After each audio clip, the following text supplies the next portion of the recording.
Hey, what's going on, guys and girls? My name's Camel, and welcome back to the Elder Scrolls V, the Skyrim. This video is going to be a Skyrim Easter eggs, and we're going to start off with the 300 Easter egg. Now, if you have a look at the map, I'm at the Shrine of Periode. You've probably seen most of the Easter eggs in this video, but I guarantee there'll be a couple in here that you didn't know existed. Okay, so at the Shrine of Periode, now run down the cliff here, kind of southeast, down the edge of the mountain. Keep going. Now you'll find this skeleton. This is Leonidas, one of the 300 Spartans, if he was dead. Now you might recognize that kind of crag between the rocks, right? With the dead beast in the middle. And this is, of course, near the start of the movie, I think it is. In this kind of gap between the rocks here, which resembles almost identically out of 300 when Leonidas is fighting a wolf. And that's, you know, his path to manhood and all that stuff. Same as my path to manhood. Now we're going to go to the Arthurian lore. Now there's actually 3 Easter eggs here. So the first one is the lady in the lake. Now if we have a look at the map, we are northwest of Whiterun. And in this little pond here, there is the lady in the lake. There's a skeleton holding up the sword. A sword.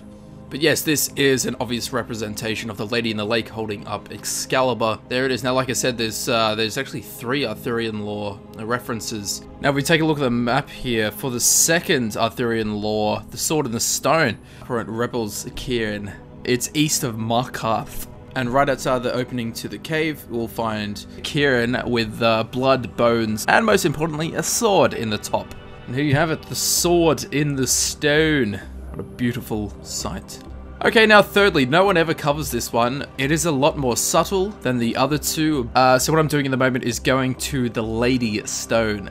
The Lady Stone is, in fact, in the middle of a lake. It's another reference to the lady in the lake. Very subtle, but it makes 100% sense. Even if they didn't put that intentionally, that's very, very coincidental. Now next we have the Assassin's Creed Leap of Faith. Now I never played Assassin's Creed, but apparently this, it's known as the Bard's Leap in Skyrim, is very similar to something called the Leap of Faith from Assassin's Creed. Something else that's meant to reinforce the fact that this is an Assassin's Creed Easter egg is that apparently the archway leading up to the Bard's Leap, as it's called in Skyrim, the archway resembles the assassin's insignia from Assassin's Creed. I looked it up and it's basically like a triangle. You guys use your imagination, you make your own decision as to whether that is actually an archway designed to represent the assassin's insignia or not, and whether this Bard's Leap is in fact influenced from the Assassin's Creed Leap of Faith. Now next up we have something called the Book of Fate. It's in Calixto's House of Curiosities in Windhill. And as soon as you walk in the door, straight across from you, there's a bookshelf and it's on there, right there. The Book of Fate. Now, the biggest thing with the Book of Fate is that you open it and it's blank. It's a little bit of a poke at like existential philosophy. That's pretty funny. The Book of Fate is blank. But if you pick it up, there are actually words inside the Book of Fate.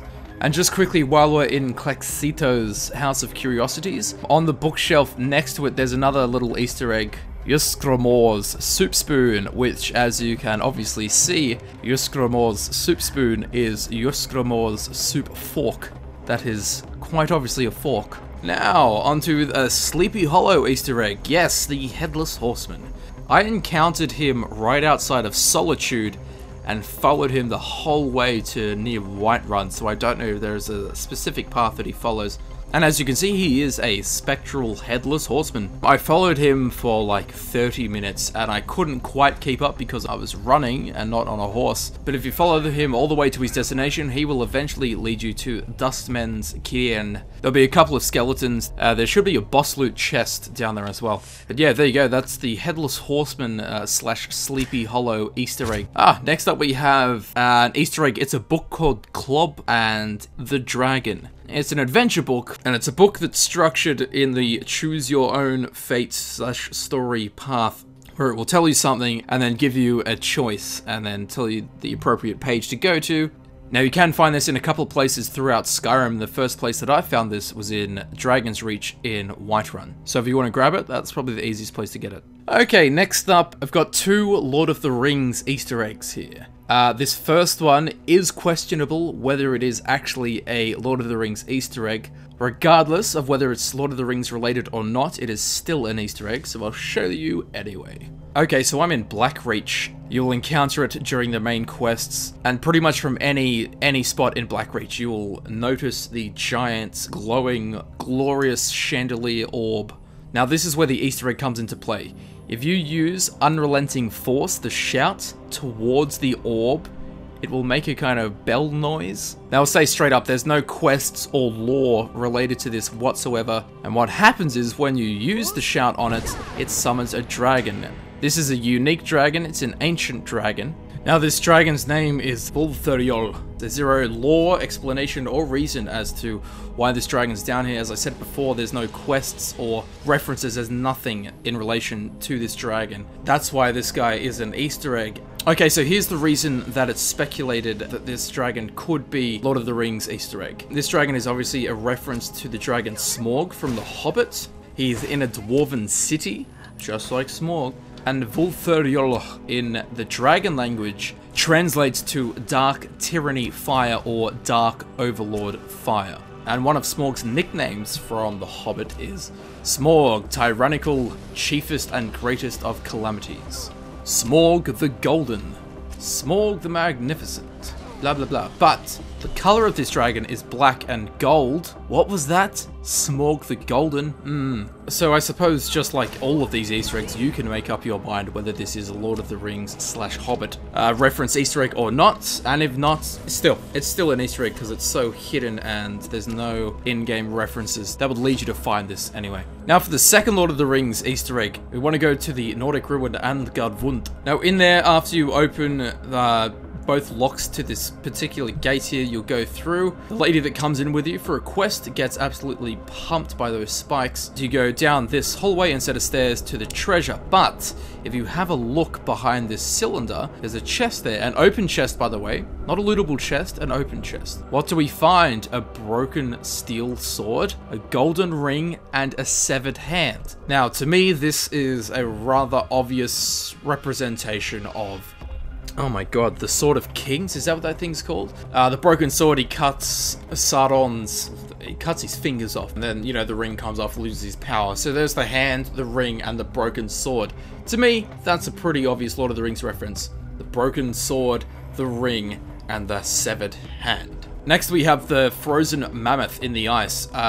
It's directly west of Sarthal, and here you have it, a mammoth frozen in ice. This is actually completely lore friendly, so really cool. Frozen mammoth in ice. Now it's filled with dwarven arrows, which would imply that it was killed by the Dwemer, the dwarves. And to further enforce the fact that this was killed by dwarves, is these giant dwarven ballista bolt spear things.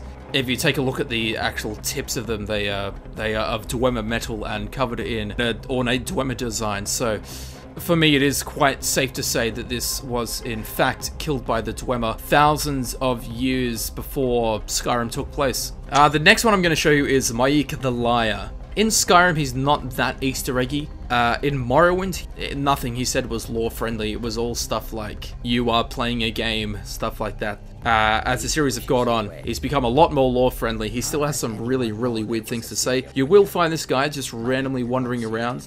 You can get about 3 lines of dialogue from him, and then he will say, "My ink is tired now, go bother somebody else. My ink is done talking."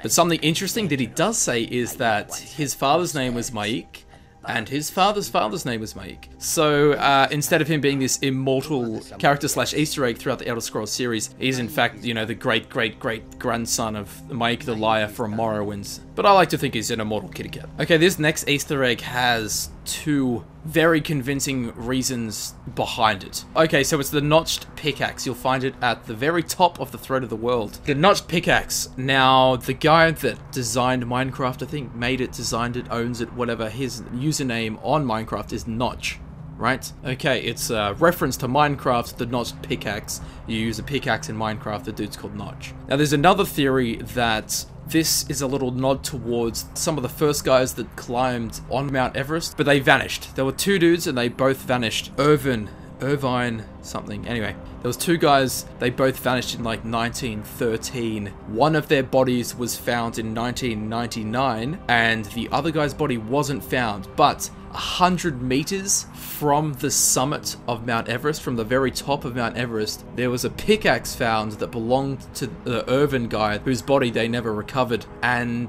it was a marked pickaxe. That's what it says in the report. Marked pickaxe. I'm not sure what that means. So it is speculated that this pickaxe is actually a nod towards the Irvine guy that vanished near the summit of Mount Everest, and all they found was his marked pickaxe. So I'll let you guys decide that one.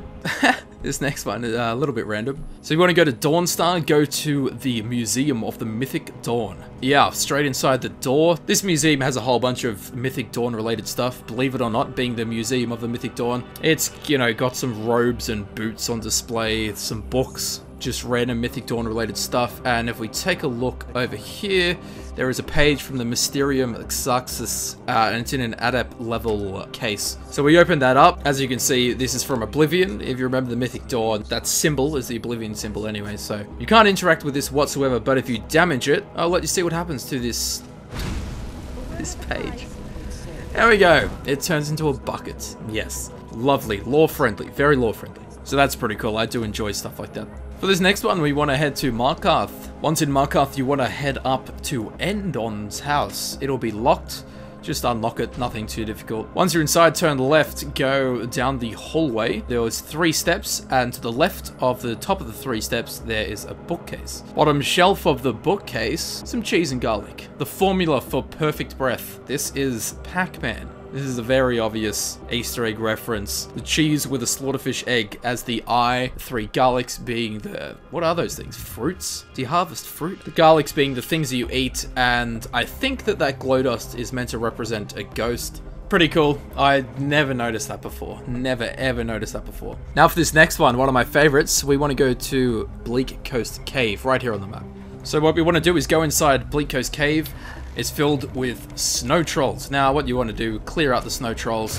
In the very northernmost sector of this particular cave, that's where the Easter egg lies. Now, as we approach, we can see the torso of a skeleton that's been frozen into the ceiling of this ice cave. A bunch of bones. This is an obvious reference to Luke Skywalker on Hoth when he is abducted by the Wampa. The Wampa is basically a big white furry yeti thing, which is obviously represented by the snow trolls in this particular circumstance. And that greatsword there, it will have a random enchantment. I'm not sure if the enchantment is level related, but it'll have a random enchantment on it, and that is of course the lightsaber. Pretty cool Star Wars reference there. We have actually seen that before in the Morrowind expansion, Blood Moon, which I will cover one day. Okay, so this one, 3 billy goats, Gruff. 2 goats, that's weird. Oh, there's a 3rd goat. Something that cements this as an Easter egg is that goats are always in pairs of 2, never in sets of 3. And that bridge looks suspiciously like PewDiePie's comment section.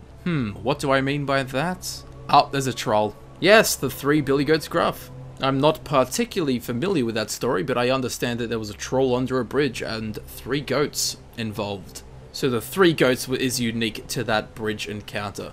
Okay, now I've left the Easter egg with the biggest conspiracy behind it, the most unresolved, unexplained Easter egg in the game. Now, you've probably come across these bugs in jars. There's a bee in a jar, a butterfly in a jar, a dragonfly in a jar, a moth in a jar, and a torchbug in a jar. Now these are pretty cool, just little collectible knickknacks, I suppose. I never noticed this before, but there's the biggest Skyrim conspiracy that there is. Under each lid of each jar, there is a unique set of letters/runes. Again, nothing has been confirmed by any developers from this, so we don't know if it's like a dragon language code, if it's in fact just English done sharply. Now, I read up on this for about 2 hours. If you want to read up on it a bit, I suggest that you do, because some of the theories are quite interesting, but it goes on and on. It goes from, you know, it tells you the location of the next bug in the jar. It tells you the location of treasure. Unlocks the code to Doomsday of all of Nirn. People have even connected it to conspiracies in real life. Just crazy, crazy stuff. But feel free to check it out. I suggest that you do. And there you have it. There's my Skyrim Easter eggs. I would just say now that there is 200 Easter eggs I didn't put in this purely because they are all name-based. If you want to look up the name Easter eggs, feel free, but, you know, this video would be 4 hours long if I did the name Easter eggs, and most of them are not particularly interesting, so I'll leave it at that. There you go. I hope that you did thoroughly enjoy yourself. I hope that you learned a couple of cool little Easter eggs that you can find in the world of Skyrim. I'd like to thank you very much for watching. Please subscribe, leave a like, leave a comment. Feel free to correct me on anything, and I'll see you next time. Peace out. Have an excellent week. Enjoy yourselves thoroughly. I've been Camel. I'll see you later. See ya.